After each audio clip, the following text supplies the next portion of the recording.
Hello বন্ধুরা, আমার voice ভিডিওতে আসার একটাই কারণ আমাকে একটা বাজে কমেন্ট করেছে, তো তার রিপ্লাইটা না দিতে পারলে আমার শান্তি হচ্ছে না। তো আমি তাকেই বলছি, আমি জানি এই ভিডিওটাও সে আমার দেখবে, তো তাকেই বলছি যে তুমি যদি আমার ভিডিও তোমার যদি পছন্দ না হয়, তোমার সামনে যদি যায়, তো এই আঙুলটা আছে না, এই আঙুলটা দিয়ে ওপরে ঠেলে দিও।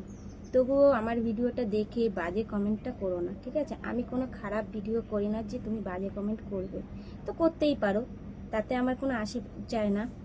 তো তুমি খারাপ কমেন্ট করেছো একটাই, যে আমার বাবাকে টেনেছো। আমার বাবা কি তোমার ভিডিও করতে আসছে? আমার বাবা তো ভিডিও করতে আসছে না, ভিডিওটা করছি আমি।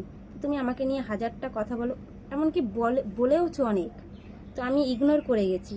কিন্তু আজকে যখন তুমি আমার বাবাকে নিয়ে টেনেছো, তাই আমি ভিডিওটা করছি। তো তোমাকে কে সাহস দিয়েছে যে আমার বাবাকে টানার? কেউ কি বলেছে? কেউ বলেনি। তুমি আমার চেহারা নিয়ে বলছো, দেখো আমি এখন ফিল্টার ছাড়া, কোনো মেকআপ ছাড়াই ভিডিওটা করছি। আমি দেখতে কি এতটাই খারাপ? হ্যাঁ, আমি সবার চোখে ভালো নাই হতে পারি, হয়তো তোমার চোখে আমি খারাপ। তো কি করা যাবে বলো? আমাকে ওপর থেকে পাঠিয়েছে, তো আমার যেটুখানি মানে রূপ আছে, আমি ওইটুখানিতেই গর্বিত। আমি তোমার মতন সুন্দর হতে চাই না, ঠিক আছে? আর তুমি আমার দাঁত নিয়ে কথা বলছো, তুমি লোকের চরকায় এত তেল দাও কেন? লোকের চরকায় যে তেলটা দিচ্ছ না, সেটা নিজের চরকায় তেল দাও, দেখবে কাজ দেবে। এত যে লোকের চরকায় তেল দিচ্ছ না, যখন নিজের চরকার তেল লাগবে তখন আর তেল খুঁজে পাবে না, বুঝতে পারলে? তো নিজের চরকায় তেল দাও। তুমি আমার দাঁত নিয়ে কথা বলেছো, তোমার দাঁতগুলো একবার দেখো তো আয়নার সামনে গিয়ে, তারপর লোকেকে বিচার করবে কিরকম সে। আমি অনেক রাগে ভিডিওটা করছি, ঠিক আছে? আমার খুব খারাপ লেগেছে, তুমি আমার বাবাকে টেনেছো।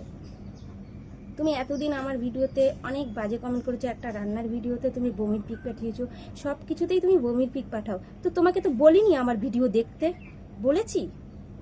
একবারও বলেছি যে তুমি আমার ভিডিও দেখো? দেখো না আমার ভিডিও। তুমি ছাড়া আমার অনেক বন্ধু বান্ধবী আছে যে আমার ভিডিও দেখে, তারা ভালো বলে, তার জন্য আমি ভিডিও বানাই। তোমার জন্য তো আমি ভিডিও বানাই না।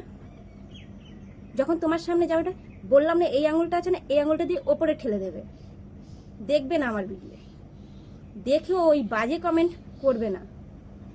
কথাটাকে বুঝবে, তারপরে কমেন্টটা করবে। না বুঝে শুনে কারুরকে এরকম কমেন্ট করবে না, ঠিক আছে?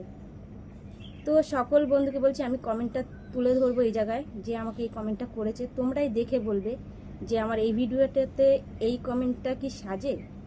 দেখে আমাকে কমেন্ট করবে, উত্তরটা আমি চাই। তারপরে আমি আবার ভিডিও পোস্ট করব, তোমাদের কথার ভিত্তিতে আমি ভিডিও পোস্ট করব, ঠিক আছে? আর আমার সম্পূর্ণ ভিডিওটা তোমাদের দেখার জন্য অসংখ্য ধন্যবাদ। সবাই ভালো থাকবে, সুস্থ থাকবে, অন্যকেও ভালো রাখবে। টাটা।